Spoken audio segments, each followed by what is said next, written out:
Mi hermano gemelo no me había llamado en 8 años. Cuando su nombre apareció en la pantalla de mi móvil a las 11:47 de la noche, casi no respondo. Pero algo en mi interior, un instinto que 40 años de oficio no habían logrado silenciar, me empujó a descolgar. Entonces lo oí llorar. Por favor, Javier, sálvame, suplicó con una voz que parecía venir del fondo de un pozo. Me rogó ayuda porque su propio hijo, mi sobrino Hugo, lo había encerrado en un cobertizo de mala muerte durante 4 años, tratándolo con la crueldad que se reserva a un animal rabioso. Hugo y los suyos pensaron que Sergio era demasiado débil para defenderse, un viejo acabado, y que nadie vendría a reclamar su sombra. Se equivocaron de medio a medio. Cuando crucé la frontera de Despeñaperros de vuelta a mi tierra, me juré a mí mismo que se arrepentirían de haber nacido. Todo empezó un jueves por la noche, a principios de mayo. Yo estaba en mi piso de Gijón, frente a una copa de brandy soberano y una novela policíaca de bolsillo cuya trama era bastante menos retorcida que la realidad. De pronto, la pantalla se iluminó con un número que no tenía guardado, pero cuyo prefijo, el 954 de la provincia de Sevilla, me heló la sangre. Casi dejo que saltara el buzón de voz, pero una punzada en el pecho me detuvo. Al descolgar, solo hubo un silencio pesado, cargado de estática. Luego, una respiración superficial y entrecortada, el sonido del pánico de alguien que teme ser descubierto en cualquier segundo. «¿Hola?», susurró una voz apenas audible. «Javier. Eres tú, ¿verdad?». Me incorporé en el sofá, dejando el libro de lado. Esa voz me resultaba familiar de una forma que me oprimió el corazón, como el eco de una vida que creía haber dejado atrás. Era tan familiar como tu propio reflejo cuando evitas mirarte en el espejo durante años. ¿Quién es?, pregunté, aunque mi subconsciente ya lo sabía. Soy yo. Hubo una pausa, un suspiro quebrado. Soy Sergio, tu hermano. Mi hermano gemelo. Habían pasado 8 años desde la última vez que nuestras miradas se cruzaron en aquel funeral amargo de nuestra tía Carmen. 8 años desde que le advertí que su hijo era veneno puro y él, cegado por un amor de padre malentendido, me gritó que me fuera de su casa y no volviera nunca. Sergio. Dejé la copa sobre la mesa de centro con un golpe seco. ¿Dónde estás metido? En el cobertizo de los aperos, detrás de la casa. Hugo me tiene aquí bajo llave. Llevo 4 años viviendo entre ratas, su voz se quebró de nuevo. Me va a matar, Javier. Lo sé. El 15 de mayo, después de esa maldita fiesta, escuché cómo planeaban. Tranquilízate, le interrumpí, recuperando mi tono de interrogador. ¿De qué fiesta hablas? El aniversario de él y Inmaculada. Me están presionando para que firme el traspaso total. Las tierras de Olivos, la casa solariega, todo. Si no firmo ante el notario. Se detuvo. Oí un roce metálico, como si estuviera moviendo herramientas oxidadas sobre el hormigón frío. No tengo tiempo. La batería se muere. Me ha pasado el móvil Elena, a escondidas. Solo tiene 9 años, Javier. Es mi única aliada. ¿Quién es Elena?, pregunté desconcertado. Mi nieta. Hugo me lo quitó todo. El móvil, el ordenador, hasta cortó la línea del fijo. Me aisló del mundo para que nadie escuchara mis gritos. Durante 8 años quise llamarte, pedirte perdón, pero él se aseguró de que fuera imposible. ¿Y ahora? Sus sollozos eran silenciosos, desesperados, el sonido de un hombre que ha sido vaciado por dentro.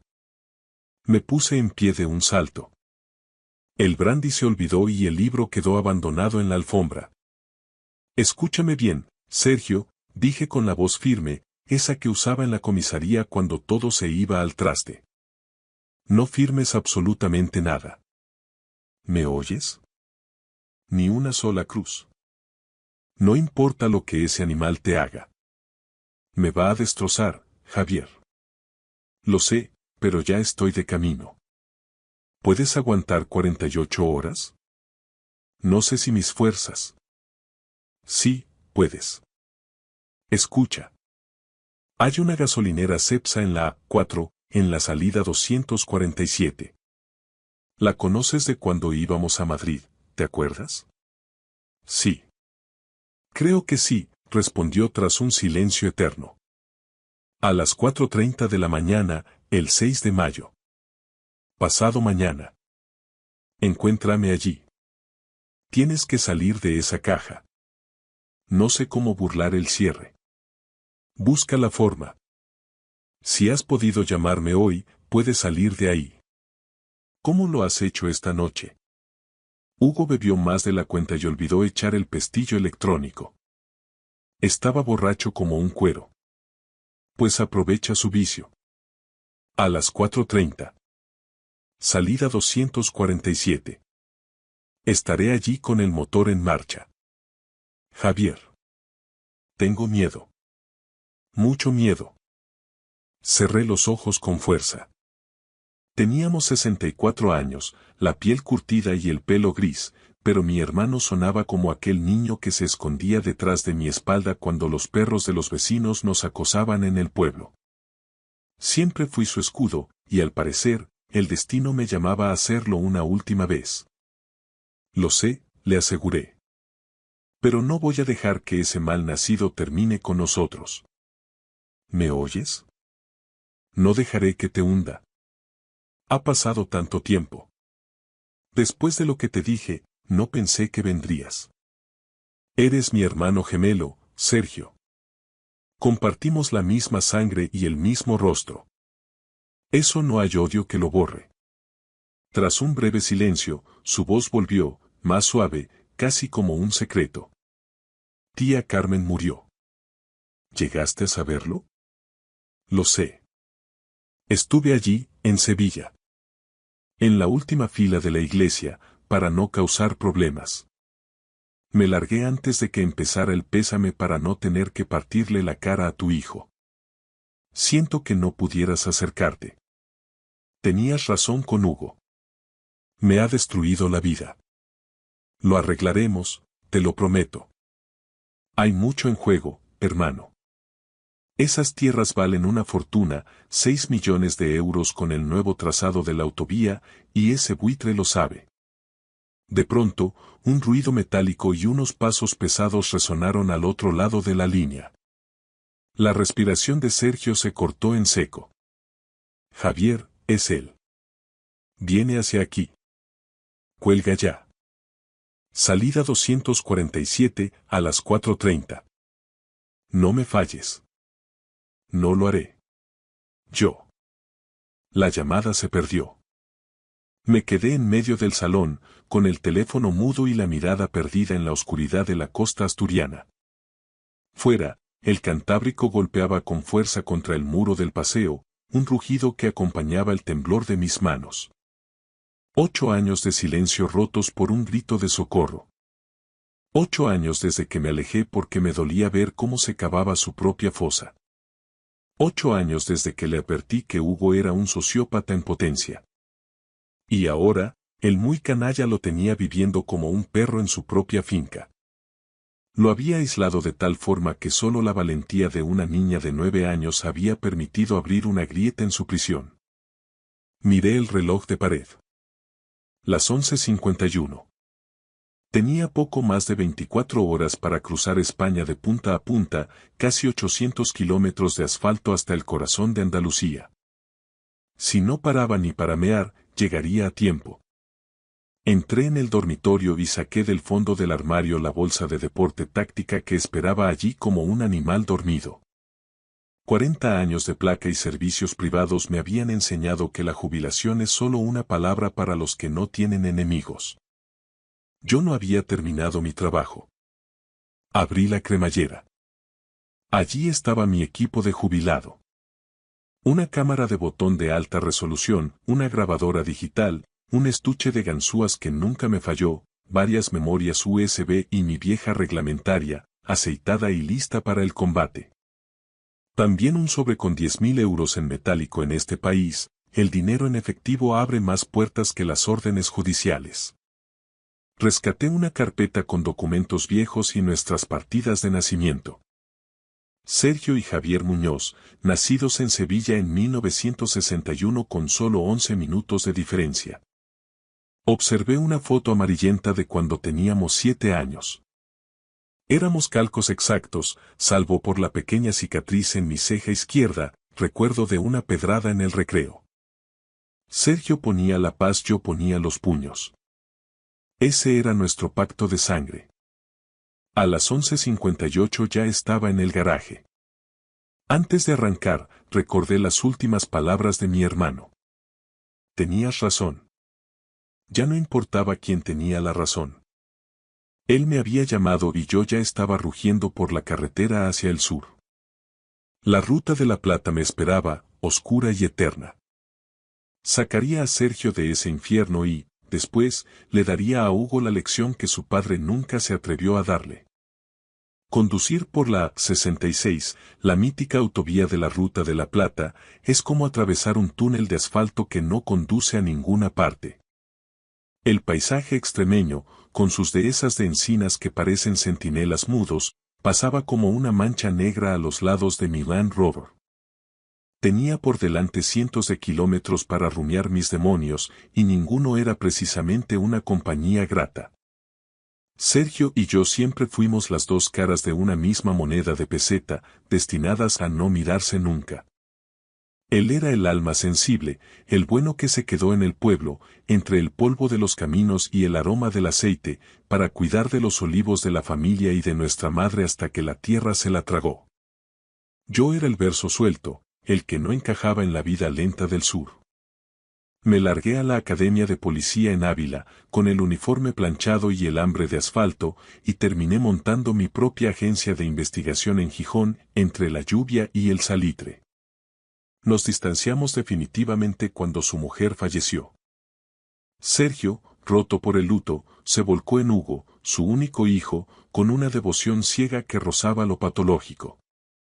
Hugo siempre fue un bicho malo, un manipulador de manual que ya desde crío sabía cómo retorcer la voluntad ajena. De adolescente, ya le rateaba billetes de la cartera a su abuela mientras le daba un beso en la mejilla. Al cumplir los 20, con esa labia de comercial de feria, convenció a Sergio para malvender una parte de las mejores tierras y montar un negocio de exportación de aceite que se hundió en 6 meses, dejando un rastro de deudas y mentiras. Yo se lo advertí por activa y por pasiva. Sergio, ese chaval no tiene escrúpulos. Es un sociópata de libro y te va a dejar en la calle. Mi hermano me echó de su casa de malas maneras. Dijo que mi trabajo me había vuelto un amargado, que veía criminales debajo de cada piedra y que Hugo solo necesitaba una oportunidad. Aquella fue nuestra última bronca real, antes del silencio sepulcral en el funeral de nuestra tía Carmen en Sevilla. Llegué a la salida 247 de la A4 pasadas las 4 de la mañana. La gasolinera Cepsa, un oasis de cemento en mitad de la nada, estaba desierta, bañada por una luz fluorescente fría y parpadeante que confería a todo un aire de irrealidad cinematográfica. Estacioné en el rincón más oscuro del recinto, lejos del ángulo de las cámaras de vigilancia del surtidor, y esperé con el motor apagado. El silencio del campo era absoluto. A las 4:32 vi una sombra vacilante emerger de entre los arbustos al borde de la calzada. Caminaba encorvado, arrastrando los pies con un esfuerzo titánico, como si cada paso fuera el último. Llevaba una chaqueta vieja, una reliquia de pana sucia que le bailaba en el cuerpo. Me bajé del coche, sintiendo como el corazón me golpeaba las costillas con la fuerza de un mazo. ¿Sergio? Susurré, temiendo que el viento se llevara su nombre. La figura se detuvo en seco y levantó la cabeza. La luz cruda de una farola le dio de lleno en el rostro y sentí que se me cortaba la respiración. Me flaquearon las piernas. Mi hermano gemelo, El hombre que recordaba robusto, de manos fuertes y risa fácil, era un espectro. Un esqueleto forrado de piel cetrina.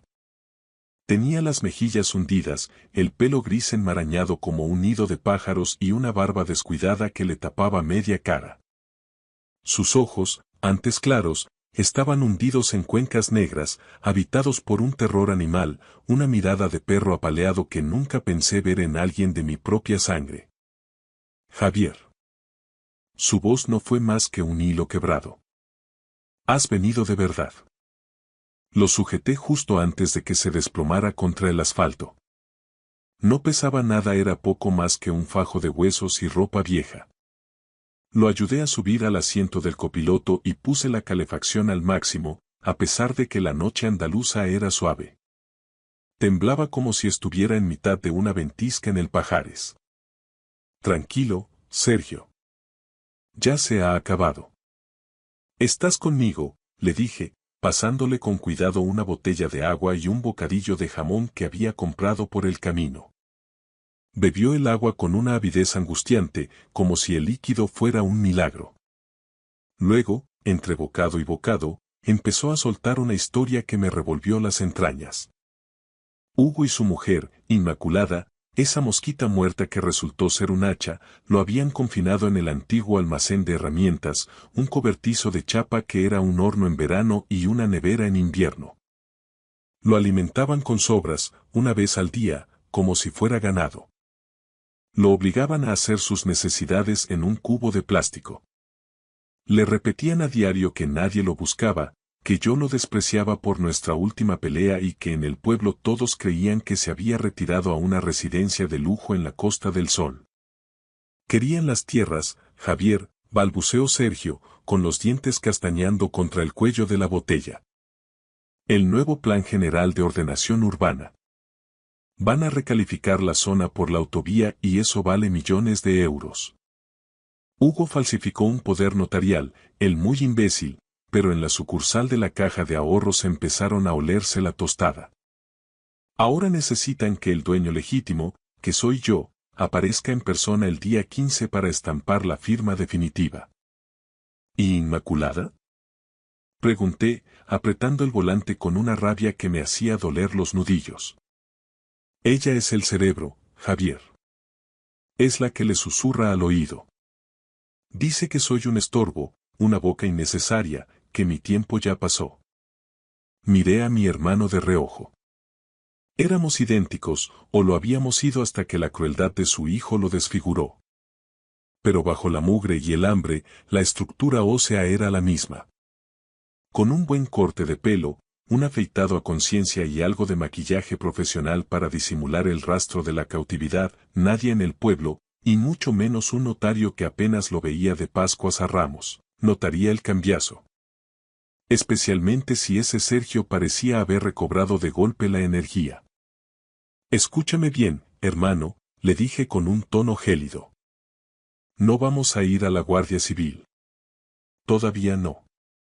Él me miró con un pánico renovado en las pupilas. ¿Por qué? Me van a matar si vuelvo, Javier. Me matarán. Si vamos ahora con esta facha, Hugo alegará que estás senil, que te desorientas y que te cuidan como pueden. Con los contactos que tiene en el ayuntamiento y en la hermandad, se irá de rositas o le caerá una pena de risa. No. Quiero que sientan el mismo miedo que tú has pasado. Quiero que lo pierdan todo, hasta la última peseta. ¿Qué tienes pensado hacer? Vamos a intercambiarnos los papeles. Tú vas a subirte a mi coche y te vas a mi piso de Gijón. Allí tienes comida, ropa limpia y el mar para limpiar los pulmones. Estarás seguro. Yo, mientras tanto, ocuparé tu lugar. Yo seré el hombre encerrado en el cobertizo. Y cuando llegue el día de la firma, les daré la sorpresa de su vida. Sergio me miró con la boca abierta, incapaz de procesar la locura que le proponía. Es un suicidio. Hugo se vuelve una bestia cuando se pilla una cogorza. Te pegará. Sonreí, y fue la misma sonrisa que hacía que los confidentes más duros cantaran en los bajos de la comisaría. Yo también sé ser una bestia, Sergio. La diferencia es que yo sé cómo serlo con método, sin dejar rastro y sabiendo exactamente dónde golpear para que duela de verdad. Esa misma mañana, en una habitación de un hostal de carretera de mala muerte cerca de Mérida, procedí a la transformación. Le corté el pelo a Sergio siguiendo mi estilo, le afeité la barba con cuidado de no cortarle su piel de papel y le entregué mi ropa, mi cartera y las llaves del Land Rover. Le dibujé un mapa mental de cómo llegar a mi casa en el norte. No salgas bajo ningún concepto.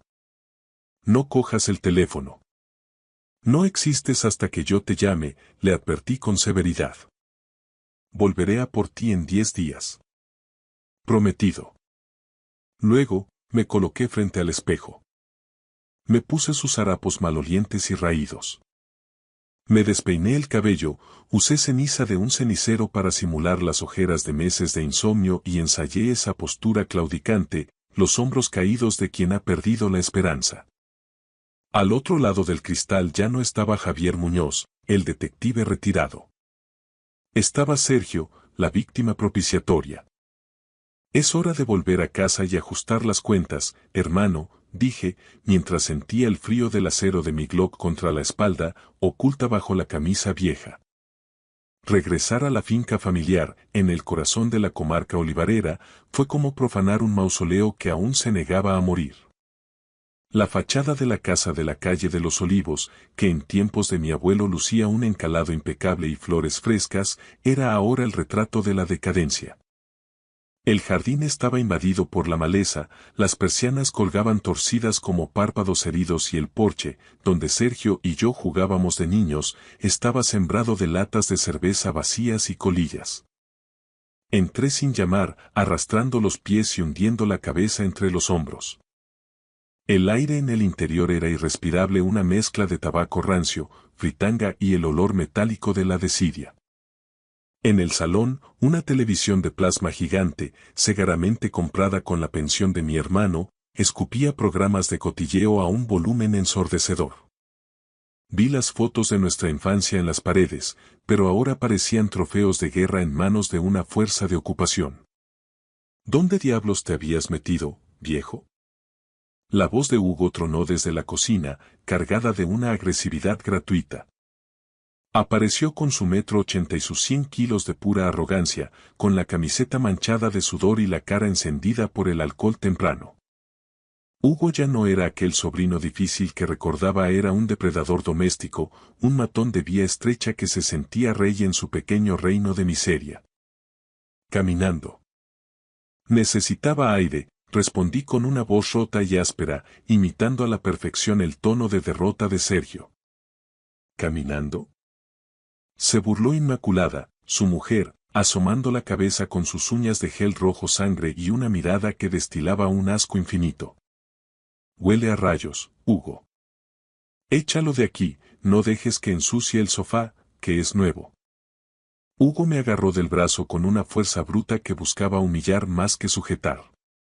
Me arrastró por la cocina ante la mirada indiferente de la madre de Inmaculada, una mujer de ojos gélidos que me observó como si fuera un bicho molesto y me sacó al patio trasero. Al fondo, junto a un montón de aperos oxidados y neumáticos viejos, se alzaba el cobertizo de chapa. Hugo tecleó un código en una cerradura electrónica moderna que desentonaba grotescamente con la madera podrida del marco. Aquí es donde te quedas. No entras en la casa si yo no te doy permiso. Y no quiero oír ni un solo ruido, ¿entendido? Me dio un empujón que me hizo tropezar hacia la penumbra del interior. El cobertizo era un auténtico agujero del infierno. Un colchón mugriento tirado en el suelo de cemento y una bombilla desnuda que colgaba de un cable pelado. Pero lo peor fue el olfato. Un rastro químico dulzón, peligroso. Examiné el calentador de gas de la pared exterior. El tubo de escape estaba manipulado, flojo a propósito. Los gases de la combustión se filtraban hacia adentro de forma casi imperceptible. Esto no era solo aislamiento, era un plan de eliminación silenciosa. Querían que Sergio llegara al día 15, firmara, y luego se quedara dormido para siempre. Esperé a que los pasos de Hugo se alejaran. Entonces, saqué mi cámara de botón y empecé a documentar la escena del crimen. El escape de gas, la cerradura, el estado del colchón. Aguanta, Sergio, pensé mientras guardaba las pruebas, voy a quemar su mundo hasta los cimientos. Esa noche, una pequeña sombra se materializó en la rendija de la puerta. Era Elena, la nieta de 9 años, la luz en mitad de tanta podredumbre. «Abuelo, ¿estás bien?», susurró, deslizándome un bocadillo de jamón envuelto en servilletas por debajo de la puerta. «Estoy bien, pequeña». «No te preocupes», le dije, intentando suavizar mi voz.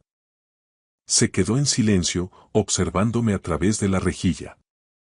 Los niños tienen un radar para la verdad que los adultos pierden con los años. «Tú no eres mi abuelo», soltó de repente, con una seguridad que me heló la sangre. Sus ojos siempre estaban nublados, como si estuviera pidiendo perdón por vivir. «Los tuyos no. Y no te encoges cuando mi papá grita desde la ventana». Me arrodillé frente a ella, pegando mi rostro a la puerta. Saqué la foto antigua que Sergio me había dado en el hostal. «Soy Javier, el hermano de tu abuelo. He venido desde muy lejos para sacarlo de esta caja, pero necesito que seas la niña más valiente del mundo y guardes el secreto unos días más. ¿Puedes hacerlo por él?». Ella asintió con una determinación impropia de su edad, una chispa de rebeldía heredada. «Sí. Porque lo vas a castigar, ¿verdad? A él y a mamá». «Con mi vida, Elena. Te lo juro por mi vida». Los días siguientes fueron una prueba de paciencia. Hugo venía a veces a desahogar su frustración, exigiendo que estuviera presentable para la firma del día 15. 6 millones de euros, viejo. Una fortuna. Firmas esa escritura y luego te mueres donde te dé la gana, pero me das lo que es mío, bramaba entre tragos de ginebra barata.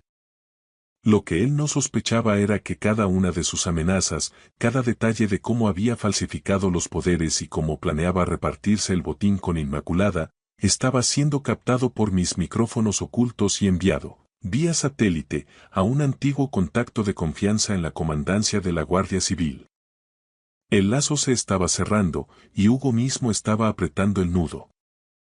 Llegó el fatídico 15 de mayo. El aire en la finca estaba cargado de una falsa alegría que resultaba nauseabunda. Hugo, con una prepotencia renovada, había montado una carpa blanca de dimensiones desproporcionadas en el jardín, rodeada de un servicio de comida impecable y botellas de vino de reserva. Había invitado a medio pueblo, desde el boticario hasta el alcalde pedáneo, para escenificar una farsa de normalidad antes de ejecutar la gran estafa. Querían que todo el mundo fuera testigo de la generosidad de Sergio al ceder su legado. Me sacaron de mi agujero de chapa temprano. Me obligaron a ducharme bajo una presión de agua fría y me embutieron en un traje de tergal que debía de tener 20 años. Me quedaba grande, acentuando esa imagen de anciano decrépito y vencido que ellos querían proyectar. Inmaculada incluso se tomó la molestia de peinarme con una violencia mal disimulada. «Pórtate bien, abuelo, y hoy dormirás en una cama de verdad», me susurró al oído con un aliento que olía a tabaco y ambición. Hugo me llevó del brazo, casi arrastrándome, hacia la mesa presidencial donde esperaba don Julián, el notario, un hombre de ademanes lentos que ajustaba sus gafas con parsimonia. Inmaculada y su familia se colocaron detrás, formando un semicírculo de buitres que apenas podían ocultar su codicia. «Aquí tiene a mi padre, don Julián», anunció Hugo con una sonrisa de tiburón, proyectando su voz para que los invitados lo oyeran. Está un poco desorientado por los años y el peso de las responsabilidades, pero tiene muy claro que quiere delegar todos sus asuntos en mí para descansar como se merece. El notario desplegó los documentos sobre el tapete.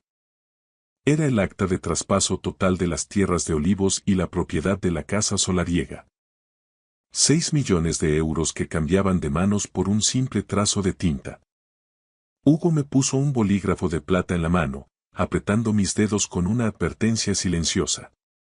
Firma aquí, papá. Hazlo por el futuro de la familia. Por Elena. Miré a Hugo. Sus ojos inyectados en sangre desbordaban una impaciencia criminal. Miré al notario, que esperaba aburrido. Y entonces, por primera vez en toda la semana, abandoné la farsa. Me puse completamente recto, ganando los centímetros de estatura que la humillación le había quitado a Sergio. Me quité las gafas empañadas, me limpié el rastro de ceniza de la cara y le clavé una mirada de acero que hizo que Hugo retrocediera un paso, como si hubiera visto a un aparecido. No soy tu padre, Hugo, dije con mi voz real, una voz que no pedía permiso, clara y gélida como el viento del Cantábrico. Y no voy a firmar ni una sola letra de este papel higiénico. El silencio que cayó sobre la carpa fue tan denso que se podía cortar. Los invitados dejaron de comer, los camareros se quedaron congelados. Hugo palideció, pasando del rojo al blanco cadavérico en un segundo. ¿Pero qué? ¿De qué hablas? Estás gaga, firma de una puta vez y déjate de bromas. Balbuceó, intentando recuperar el control mientras los murmullos empezaban a crecer entre los vecinos. Me llamo Javier Muñoz, declaré, alzando la voz para que hasta el último invitado me oyera. Soy detective privado retirado y el hermano gemelo del hombre al que has tenido secuestrado, torturado y hambriento en un cobertizo de herramientas durante 4 años.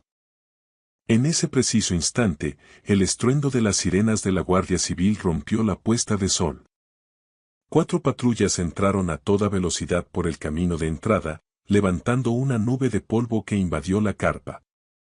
Hugo, acorralado y fuera de sí, intentó abalanzarse sobre mí con el puño en alto, gritando incoherencias.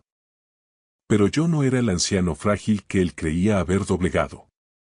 Lo intercepté con un movimiento seco y profesional, un giro de muñeca que lo hizo aullar de dolor, y lo estampé contra la mesa del notario, inmovilizándolo con la cara pegada a sus propios documentos de traspaso.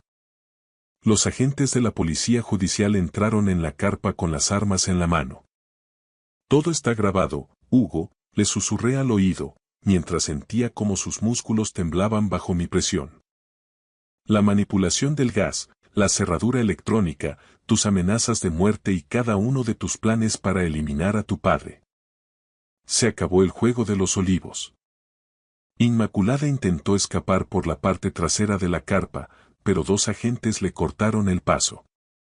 Mientras le ponían las esposas, su cara de buena esposa se transformó en una máscara de odio puro. Al levantar la vista hacia la casa, vi a Elena en la ventana del piso de arriba. Me miraba con una expresión que no era de miedo, sino de un alivio infinito. Le hice un leve gesto con la cabeza. La pesadilla había terminado. Al ver los vehículos patrulla con la inscripción de la Guardia Civil y los rotativos iluminando los muros de la hacienda, Hugo se quedó paralizado, como si un rayo lo hubiera fulminado en el sitio. Su rostro pasó de un rojo violáceo de ira a una palidez cadavérica que revelaba su verdadera naturaleza. La de un cobarde acorralado. Intentó zafarse con un bufido salvaje, pero le apliqué una llave de inmovilización profesional, de esas que se te quedan grabadas en la memoria muscular tras pasar por la Academia de Ávila hace 40 años.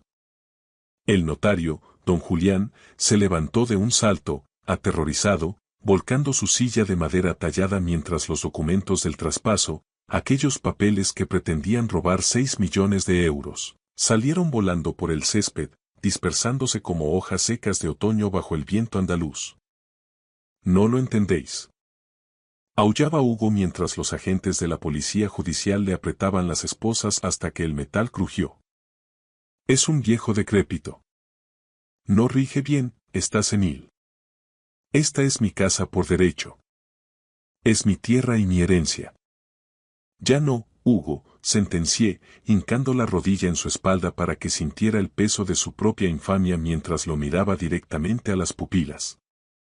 Esta es la tierra de tu padre, el hombre al que enterraste en vida. Y te aseguro que él está mucho más cuerdo y tiene mucha más dignidad de la que tú tendrás en 100 vidas.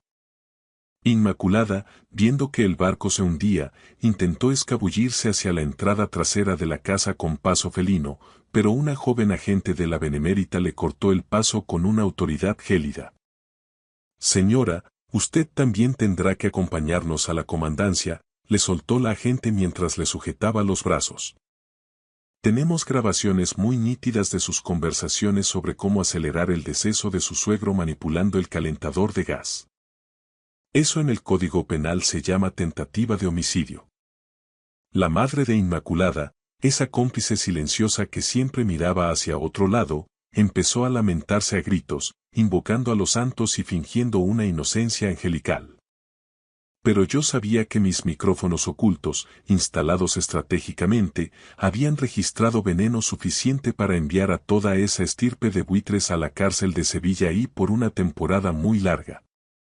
Maltrato a personas mayores, detención ilegal, fraude documental y tentativa de homicidio. En la España de hoy, la Guardia Civil no regala palmaditas en la espalda por semejantes atrocidades. Cuando el estrépito de las detenciones se alejó, me acerqué a Elena. La pequeña estaba de pie bajo la sombra de un olivo centenario, abrazando con fuerza a una muñeca vieja. En sus ojos, tan parecidos a los nuestros, no había rastro de lágrimas, solo se leía un alivio infinito, la paz de quien recupera el aire tras una asfixia prolongada. ¿Ahora volverá mi abuelo de verdad?, preguntó con un hilo de voz. Sí, pequeña. Muy pronto. Y esta vez, nadie volverá a ponerle un candado a su vida.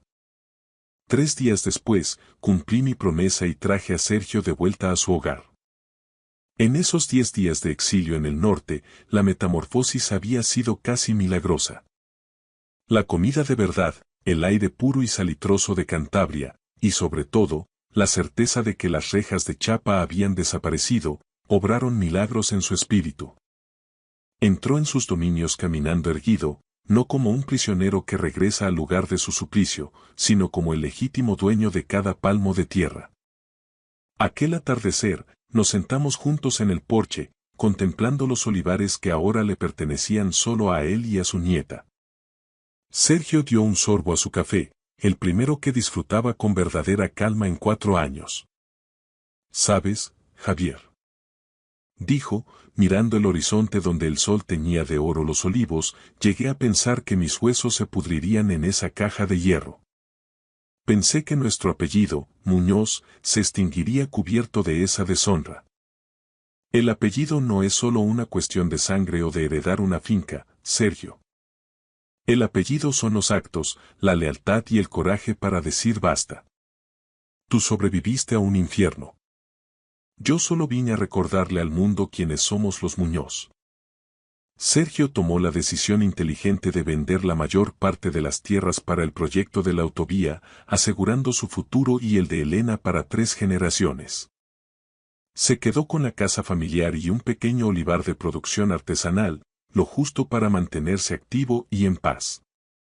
En cuanto a Hugo y Inmaculada, les espera un calvario legal en los juzgados de Sevilla. Me encargué personalmente de aportar pruebas tan sólidas que ni el abogado más caro de Andalucía podrá sacarlos bajo fianza. Me despedí de mi hermano para regresar a mi retiro en Gijón, con el rugido del Cantábrico esperándome. Me fui con la mochila ligera y la conciencia tranquila. La deuda de 8 años de silencio estaba saldada con creces. Aquella llamada a las 11:47 de la noche no solo salvó la vida de Sergio, también salvó la mía, arrancándome del letargo de una jubilación sin propósito. Esta no es la historia de un héroe de película. Es una advertencia sobre la realidad. El orgullo y la distancia son lujos que no podemos permitirnos. Si sientes que alguien de tu sangre está en peligro, no esperes a que el tiempo lo cure todo, porque el tiempo a veces solo sirve para cavar fosas más profundas. No confíes en que las cosas se arreglarán por arte de magia. Actúa. Levanta el teléfono. Cruza el país si es necesario. Una sola llamada puede cambiar el destino de una familia entera. Yo lo sé de sobra, y ahora, mi hermano también. Gracias por escuchar mi historia hasta el final.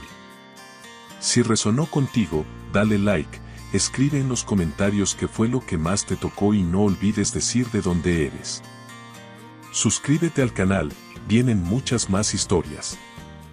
Papá, la venganza perfecta. Mi yerno no tenía ni la más remota idea de que yo era, en realidad, el propietario del sillón que ocupaba y el dueño de la empresa que cada mes ingresaba su abultado sueldo. Para él, yo no pasaba de ser un viejo contratista arruinado, un hombre de otra época que siempre llevaba las botas de trabajo manchadas de barro y las manos curtidas por el cemento. Pero entonces, con una sonrisa de suficiencia, deslizó aquel folleto satinado de una residencia de ancianos sobre la mesa de nogal de su comedor y apenas 5 minutos después, los cimientos de su mundo de cristal empezaron a resquebrajarse. Me llamo Daniel García. A mis 58 años, aquella noche aprendí una lección que no viene en los manuales de negocio. A veces, el arma más letal que puedes desenfundar es una verdad que nadie se ha molestado en imaginar. Verás, Antonio Martínez, o Antonio, como prefiere que le llamen para sonar más cosmopolita, estaba convencido de que me tenía tomado el pulso. Me veía como el pobre viejo Daniel, un hombre estancado en su modesta casa de la calle Mayor, conduciendo una furgoneta de hace 15 años y buscando siempre las etiquetas de bajada de precio en el Mercadona para estirar la pensión. Lo que su arrogancia no le dejaba ver era que su tren de vida, su chalet de mármol en una urbanización blindada de las afueras y su flamante cargo como director general en Construcciones García y Asociados, todo, absolutamente todo, existía gracias a la visión que yo tuve hace un cuarto de siglo. Por aquel entonces, el padre de Antonio, Carlos, estaba llevando la constructora familiar directamente al abismo. Entre deudas de juego, inversiones inmobiliarias catastróficas en plena burbuja y nóminas que no podía cubrir, la empresa era un cadáver. Yo tenía 33 años y me había dejado el lomo trabajando como autónomo, ahorrando cada céntimo. Vi el agujero y vi la oportunidad. Compré el 51% de las acciones por lo que entonces parecía una locura. Hoy, esa inversión se traduce en unos 750 millones de euros, pero mantuve el secreto bajo 7 llaves, incluso para mi hija Elena.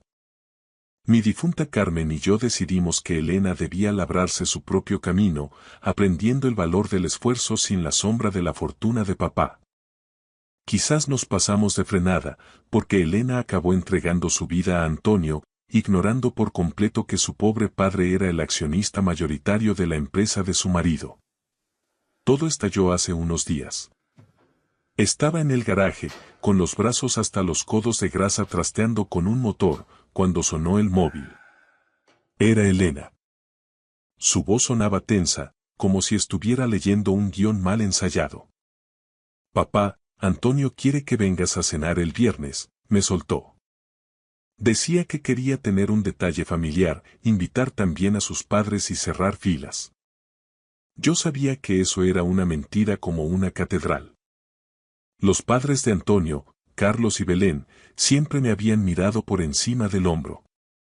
En la última Nochebuena, Belén llegó al extremo de mover mi cubierto a la mesa de la cocina, alegando que el comedor principal era solo para la familia directa. Aquella invitación no era una cena, era una encerrona. Iría encantado, cariño, respondí. Porque cuando tu hija te llama, tú vas, aunque sepas que vas directo al matadero. Además, yo ya tenía mis propias fuentes.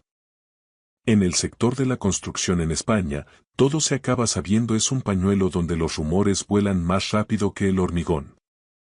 Antonio se había pillado los dedos prometiendo un macroproyecto urbanístico en la costa, asegurando a los bancos que aquello sería el pelotazo del siglo. Pero tenía un muro insalvable. Necesitaba una parcela específica para el vial de acceso principal, y el viejo testarudo que era dueño se negaba en rotundo a vender. Ese viejo era yo. Mi casa de la calle Mayor ocupaba exactamente el espacio donde Antonio proyectaba la entrada de su urbanización de lujo.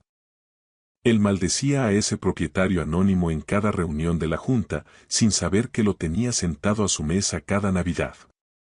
Con la ayuda de mi abogado de toda la vida, Javier Serrano, seguía cada paso errático de Antonio. Javier me informaba de su desesperación, de sus promesas vacías a los inversores y de su pánico ante la negativa de ese viejo tonto de la casa ruinosa, como me llamaba a mis espaldas. Antonio pensaba que yo era un obstáculo menor en su ascenso al éxito, una reliquia que no entendía de progreso. Llegó el viernes de noviembre, frío y oscuro. Me puse mi mejor camisa, limpia de pintura, al menos, y aparqué mi vieja furgoneta entre los deportivos de alta gama en la entrada de su mansión. Era una de esas moles de diseño moderno, todo cristal y mármol frío, de las que gritan tengo dinero a los cuatro vientos. Antonio me abrió la puerta luciendo un traje que costaba más que mi vehículo, pero su sonrisa era de plástico. Dentro, el ambiente era judicial. Carlos y Belén presidían la mesa como si fueran el Tribunal Supremo. Elena evitaba mi mirada, y ese silencio me confirmó que el plan ya estaba en marcha. Carlos, que a sus 74 años aún fingía ser el magnate que casi hunde su herencia, me indicó con un gesto seco que me sentara al fondo. La ironía me quemaba por dentro. Ese hombre, que hoy me miraba con desprecio, fue el mismo que años atrás me suplicó el cheque que salvó su apellido, aunque nunca supo quién se lo firmaba realmente. Cenamos un chuletón carísimo que para mí sabía a serrín. Belén soltaba puya sobre asumir las limitaciones de la edad mientras Elena jugueteaba con el tenedor, visiblemente incómoda. Antonio intentaba dominar la conversación hablando de adquisiciones estratégicas y del estrés de las altas finanzas, mientras Carlos asentía dándome lecciones sobre el valor del esfuerzo. Yo solo escuchaba, recordando los informes de Javier. Antonio estaba quemando liquidez a un ritmo alarmante y su última bala era el proyecto de la playa. Sin mi terreno, estaba acabado. Al terminar, Antonio apartó los platos y sacó una carpeta. La deslizó por la mesa con la seguridad del que tiene un póker de ases. Daniel, tenemos que hablar en serio de tu futuro, dijo, usando su tono de gran ejecutivo. Al abrirla, aparecieron las fotos.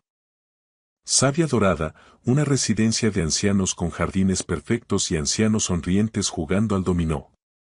Debajo, el veneno. Documentos legales de cesión de bienes, poderes notariales y una propuesta de incapacitación judicial. Tu casa es una carga, Daniel, prosiguió Antonio, recostándose en su silla. Dices que pagas el IBI y el mantenimiento, pero sabemos que no llegas. No podemos seguir financiando tu estilo de vida. Me quedé de piedra. Yo pagaba religiosamente cada recibo de contribución y cada teja de mi casa desde hacía décadas. Pero decidí no interrumpirle. A veces, la mejor estrategia es dejar que el enemigo cabe su propia fumba con el mayor entusiasmo posible. Carlos se inclinó hacia adelante, y su grueso bigote se agitó de esa forma tan particular que recordaba de los viejos tiempos, cuando el pánico financiero le hacía temblar el pulso. Aunque él no tuviera ni la más remota idea de que ya nos habíamos enfrentado cara a cara en los despachos hace décadas, yo reconocía ese tic de derrota inminente. La venta de tu propiedad en la calle Mayor solucionaría nuestros problemas inmediatos de liquidez, Daniel, soltó Carlos con una frialdad que pretendía ser paternal. Además, te proporcionaría un buen colchón financiero para tus cuidados personales. Es una situación en la que, sinceramente, todos ganamos. ¿Problemas de liquidez? Pregunté, ladeando la cabeza y manteniendo un tono de voz suave, casi ingenuo, que los incitara a seguir cavando. La cara de Antonio pasó de un tono rosado a un rojo intenso que desentonaba con su costosa corbata de seda. Se aclaró la garganta, midiendo cada palabra como si estuviera ante un tribunal. La empresa se enfrenta a algunos contratiempos temporales, Daniel. Necesitamos capital para el nuevo proyecto urbanístico en la costa y tu propiedad está en una ubicación estratégica que beneficiaría a toda la comunidad. Ahí estaba la auténtica verdad, desnuda y cínica. No se trataba de mi bienestar, ni de que yo estuviera solo o cansado. Se trataba de que mi casa, el hogar donde Carmen y yo fuimos felices, era el último obstáculo para su sueño inmobiliario de millones de euros. Belén intervino entonces, luciendo esa sonrisa de plástico que la gente de su estatus reserva para cuando está a punto de destrozarte la vida por tu propio bien. Sabia Dorada es realmente encantadora, Daniel. Tendrías tu propia suite, actividades programadas, atención médica profesional las 24 horas. A nuestra edad, la independencia se convierte en un lujo que no siempre podemos permitirnos. Hablaba como si estuviéramos en el mismo barco, ella, que no había fregado un plato ni se había preocupado por el precio de la luz en 30 años, dándome lecciones de realismo a mí, que conocía el peso de cada ladrillo. Miré los folletos.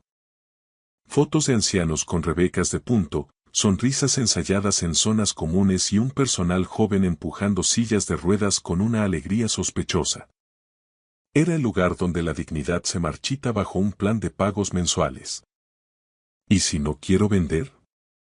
Solté, dejando que la pregunta cayera como una piedra en un estanque helado. La temperatura en la habitación cayó en picado. Carlos se aclaró la garganta con un sonido seco, casi violento. Entonces tendríamos que considerar lo que la ley denomina medidas de apoyo judiciales, dijo con voz cortante. Nos preocupa tu capacidad mental, Daniel. Vivir solo en esa casa tan grande, sin supervisión familiar. No es seguro para ti. Antonio tomó el relevo, recuperando su fluidez de tiburón de los negocios. Solicitaríamos al juzgado un procedimiento de provisión de apoyos, lo que antes llamábamos incapacitación. Traeríamos peritos médicos que testificarían que ya no eres competente para tomar decisiones patrimoniales, que eres un riesgo para tus propios intereses. La amenaza quedó suspendida en el aire, densa como el humo.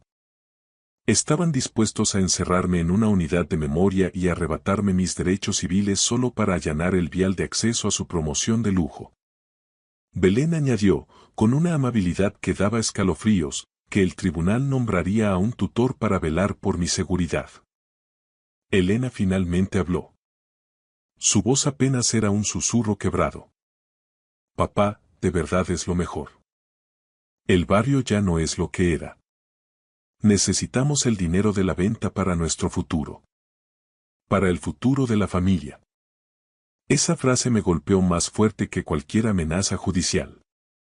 Mi propia hija, a la que acompañé al altar, me decía que robarme mi hogar era un sacrificio necesario para su estatus. Antonio sacó entonces una pluma estilográfica de oro y la dejó junto a los documentos legales. Es sencillo, Daniel. Firmas el poder notarial, yo me encargo del papeleo de la venta y tú te instalas en Sabia Dorada. Todos ganamos. Miré las 4 caras que me rodeaban. Pensaban que tenían acorralado a un viejo contratista agotado. Se equivocaban en muchas cosas, pero sobre todo en cuánta lucha le quedaba a este constructor. ¿Sabéis? Dije, metiendo la mano en mi chaqueta, hay algo sobre la propiedad que deberíais saber. Saqué mi móvil, aquel viejo terminal de pantalla agrietada que alimentaba su desprecio, y marqué un número que conocía de memoria. Activé el manos libres. Dígame, Javier Serrano al habla, resonó la voz nítida y profesional de mi abogado. Antonio soltó una carcajada burlona. ¿A quién llamas, Daniel? ¿A tu sobrino el del taxi? Javier, dije, ignorando el escarnio, ¿estás ahí? Sí, señor García. ¿En qué puedo ayudarle esta noche? El silencio que siguió fue absoluto, roto solo por el sonido de un tenedor que Belén dejó caer sobre su plato de porcelana. Carlos se puso pálido, y a Antonio se le desencajó la mandíbula al escuchar el trato protocolario de uno de los abogados más caros del país. Activa la cláusula 17 del acuerdo de accionistas, ordené con una calma gélida. Bloqueo inmediato de todos los activos de Construcciones García y asociados hasta que la junta directiva realice una revisión de emergencia. Y prepara la rescisión de contrato fulminante para el actual director general. Entendido, señor García. Programo la reunión de emergencia para el lunes a las 9. ¿Necesita algo más? Esta noche no, Javier. Gracias. Colgué y guardé el teléfono. 4 pares de ojos me miraban como si acabara de confesar un crimen. Antonio se puso en pie de un salto, haciendo chirriar su silla contra el mármol, con el rostro desencajado por un pánico que ya no podía ocultar. Antonio se puso en pie de un salto tan brusco que su silla de diseño chirrió contra el suelo de mármol con un sonido estridente, casi insoportable, que pareció rasgar el aire de la estancia. Su rostro era un mapa de emociones caóticas que no lograban asentarse.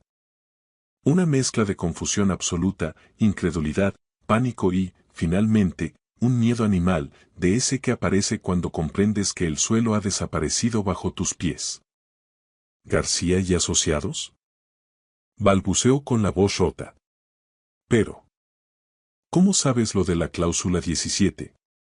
¿Cómo puedes conocer el protocolo interno del acuerdo de accionistas? Me levanté despacio, muy despacio.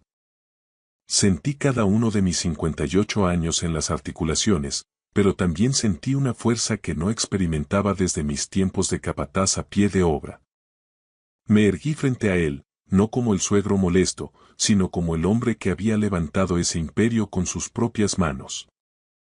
Lo sé porque hace 25 años, cuando la empresa de tu padre se hundía por sus deudas en el casino y sus decisiones de negocio catastróficas, usé cada céntimo que había ahorrado en 15 años de lomo roto tirando tabiques y proyectando yeso para comprar el 51% de las acciones. Carlos emitió un sonido ahogado, un estertor, como si acabara de recibir un impacto directo en el plexo solar. El maquillaje de alta gama de Belén ya no podía camuflar la palidez grisácea que se apoderaba de sus facciones. La empresa que has estado dirigiendo con tanta soberbia, Antonio, el sueldo de 6 cifras que has estado cobrando, ese despacho con vistas y tu nombre grabado en la puerta. Todo eso existe porque yo, y solo yo, firmé el cheque que salvó el apellido de tu familia cuando ningún banco quería ni cogeros el teléfono. Cogí el folleto de la residencia Savia Dorada y lo levanté, agitando las fotos de los ancianos sonrientes ante sus ojos desenfocados. Mi participación mayoritaria en la compañía vale hoy, siendo prudentes, unos 48 millones de euros en activos líquidos, sin contar el patrimonio inmobiliario. Eso me convierte a mí, Daniel García, en tu jefe. Yo soy quien paga esta casa, quien financia tu ritmo de vida de nuevo rico y quien emplea a toda esa gente cuya opinión te importa más que la dignidad del padre de tu mujer. Antonio se desplomó en la silla como si fuera un muñeco de trapo. El sonido que salió de su garganta no fue ni risa ni llanto, sino el estertor del aire escapando de un globo pinchado. Eres tú. Susurró con los ojos desorbitados. Tú eres el socio mayoritario opaco, el inversor silencioso. El accionista al que hemos estado intentando. Su voz se apagó al chocar contra la magnitud del desastre. Al que has estado intentando impresionar con PowerPoints vacíos, terminé la frase por él. Aquel cuya aprobación has mendigado durante meses. Aquel cuya financiación necesitas desesperadamente para que tu pelotazo urbanístico en la costa no te mande a la quiebra personal. Rompí el folleto de la residencia en varios pedazos y los dejé caer, con desprecio, sobre su plato de porcelana de Baviera. Y ahora, soy el hombre que sabe exactamente cómo tratas a los mayores de tu familia cuando crees que no pueden defenderse. Elena me miraba con la boca abierta, las lágrimas congeladas en sus mejillas, en un estado de shock absoluto. Papá. ¿Tú eres el dueño de la empresa de Antonio? Preguntó, como si estuviera procesando un idioma extranjero. Yo soy la empresa, cariño. Yo soy García y Asociados. Lo he sido durante 25 años para que a ti nunca te faltara de nada, aunque veo que el exceso de comodidad te ha nublado el juicio. Antonio intentó levantarse de nuevo, con las piernas temblorosas y la voz quebrada por el llanto. Daniel, por favor. Solo intentaba ayudar, buscarte un sitio confortable donde estuvieras atendido, con enfermeros, con gente de tu edad. El proyecto de la costa es el futuro, beneficiaría a toda la comunidad. Ahórrate el discurso de relaciones públicas, le corté en seco, bajando la voz hasta un susurro gélido. Acabas de amenazarme con una incapacitación judicial para robarme mi hogar. Has manipulado a mi propia hija para que te ayude en una traición rastrera. Has conspirado con tus padres para cometer un abuso financiero contra un familiar. Esto en mi pueblo tiene un nombre, y no es progreso. Carlos, recuperando un hilo de voz, intentó mediar. Daniel, seguro que podemos llegar a un acuerdo privado. El proyecto es sólido, es bueno para el balance de la empresa. Tienes que ver el panorama general, los beneficios a largo plazo. Oh, veo el panorama con una claridad meridiana, Carlos. Por eso, la reunión de emergencia de la Junta será el lunes a las 9 en punto. Te sugiero, Antonio, que pases el fin de semana redactando tu dimisión irrevocable y buscando un buen abogado penalista, porque después del lunes, te va a hacer falta mucho más que un laboralista cuando auditemos tus gastos de representación. Belén intentó un último movimiento desesperado, apelando al sentimentalismo más rancio. Daniel, piensa en Elena. Piensa en el futuro de tu nieto. Este proyecto podría asegurarles la vida para siempre. Estoy pensando precisamente en Elena, dije, mirando a mi hija a los ojos. La estoy salvando de un marido que sería capaz de vender a su propia sangre por un bonus trimestral. Los días siguientes fueron, cuanto menos, reveladores. Antonio quemó mi teléfono con llamadas y mensajes de súplica. Incluso se presentó en mi casa de la calle Mayor a las 7:30 de la mañana con un termo de café y un paquete de porras recién hechas de la churrería del barrio, llorando y pidiendo clemencia en la puerta. Pero yo ya no tenía nada que decir. Hay puentes que, una vez dinamitados, no pueden reconstruirse ni con el mejor hormigón del mundo. El lunes amaneció con un cielo azul impecable sobre Madrid. Me puse mi mejor traje, un corte italiano a medida que guardaba celosamente para las juntas que supervisaba por videoconferencia. La sede de García y Asociados se alzaba como un coloso de cristal y acero en el centro financiero, un monumento a 25 años de decisiones acertadas. Javier Serrano me esperaba en el vestíbulo a las 8:45 en punto. A sus 61 años, mi abogado se movía con la elegancia tranquila de quien sabe que tiene todas las de ganar. Su maletín no solo contenía registros financieros, sino el acta que despojaría a Antonio de cada mentira sobre la que había edificado su fachada. La junta está reunida y en silencio absoluto, Daniel, dijo Javier mientras el ascensor iniciaba su ascenso veloz hacia la planta 42. Todos tienen un interés casi morboso en conocer, por fin y en persona, al hombre que realmente firma sus nóminas. La sala de juntas de la planta 42 era, sencillamente, imponente. Los ventanales de suelo a techo ofrecían una panorámica de 360 grados sobre el perfil de la ciudad y la mesa de conferencias de roble y acero, diseñada para 20 comensales, dictaba el destino de miles de familias. Al entrar, 10 miembros del consejo se pusieron en pie al unísono. En sus rostros vi una mezcla de sorpresa absoluta, reconocimiento tardío y un alivio que no intentaban disimular. Eran consejeros serios, accionistas minoritarios y socios que llevaban meses viendo con pavor cómo el liderazgo de Antonio y sus decisiones de tiburón ponían en riesgo la solvencia de Construcciones García y Asociados. Al fondo de la mesa, Antonio y su padre estaban sentados como acusados ante un tribunal de guerra. Antonio intentaba mantener el tipo, ajustándose los gemelos con manos temblorosas, pero su piel tenía el tono ceniciento de quien ha pasado el fin de semana contemplando el abismo. Carlos, por su parte, aparentaba cada uno de sus 74 años su postura, antes arrogante, se había hundido en un amasijo de derrota y resentimiento. Buenos días, dije, ocupando la presidencia de la mesa con la autoridad natural de quien ha dirigido cuadrillas y levantado muros desde los cimientos. Gracias a todos por acudir con un preaviso tan escaso. Javier Serrano asintió y activó la pantalla gigante de plasma situada detrás de mí. De repente, la sala quedó inundada por la imagen ampliada del folleto de la residencia de ancianos. Sus mentiras sobre la atención integral se veían grotescas bajo los focos de la oficina. Al lado, Javier hizo aparecer copias escaneadas de las propuestas de transferencia de propiedad y los borradores de las medidas de apoyo judiciales, todos con el sello de tiempo del viernes noche.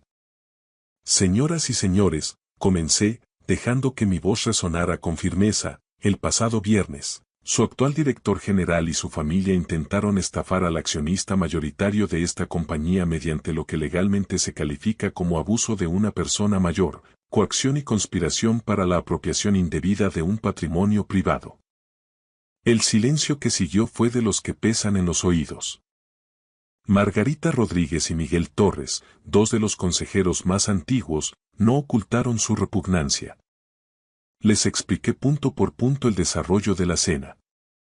La falsa invitación familiar, las amenazas veladas de internamiento forzoso y la conspiración para robar mi parcela en la calle Mayor, esencial para su pelotazo urbanístico en la costa.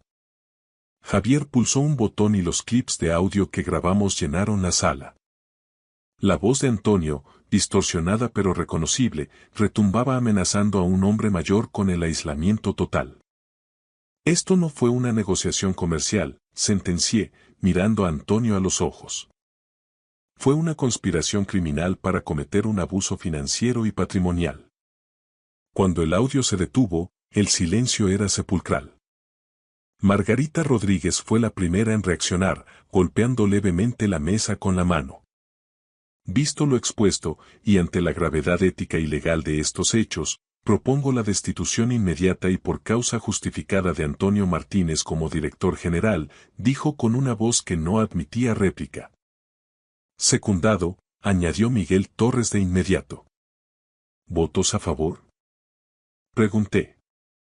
10 manos se alzaron al instante, sin un solo segundo de duda. Los únicos que permanecieron inmóviles fueron Antonio y Carlos, pero sus votos, en ese momento, eran papel mojado. Moción aprobada por unanimidad. Señor Martínez, queda usted destituido de todos sus cargos y responsabilidades en esta empresa con efecto inmediato. Se inicia asimismo una auditoría de sus gastos de representación de los últimos 3 ejercicios. Fue entonces cuando la máscara de Antonio se rompió por completo. El ejecutivo impecable se desintegró como cartón bajo la lluvia. Se apartó de la mesa y, en un acto de humillación absoluta, se puso de rodillas, arrastrándose por la moqueta hacia mi silla con la cara bañada en lágrimas. Por favor, Daniel. Sollozaba, intentando agarrar el borde de mi chaqueta. Lo hice por la familia, por Elena, por el futuro de tu nieto. No puedes destruir todo lo que hemos levantado. Miré hacia abajo, hacia ese hombre que apenas 72 horas antes estaba dispuesto a encerrarme en una unidad de cuidados especiales para saciar su codicia. Yo no estoy destruyendo nada, Antonio, respondí con una calma gélida. Estoy salvando a mi hija de un hombre que vendería a su propio padre por un contrato inmobiliario. La seguridad, que ya esperaba fuera, entró en la sala. 2 guardias de uniforme levantaron a Antonio del suelo y lo escoltaron, entre sollozos, hacia la salida. Su coche de empresa, sus tarjetas corporativas, sus claves de acceso. Todo fue anulado antes de que sus pies tocaran la acera de la Castellana. Su indemnización se limitó a una caja de cartón con las fotos de su escritorio. Los meses que siguieron me confirmaron una verdad que a veces olvidamos con el ruido del dinero. La mayor herencia que puedes dejar a tus hijos no es un saldo bancario de 6 ceros, sino la lucidez para reconocer la integridad y el buen carácter. A veces, el acto más poderoso y necesario es permitir que las personas muestren quiénes son realmente cuando creen que nadie importante las está vigilando. Es en esa oscuridad donde la verdadera naturaleza de cada uno sale a la luz. Muchas gracias por ver.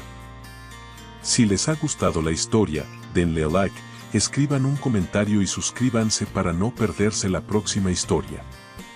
Valoramos mucho su presencia en este canal. Todo lo mejor.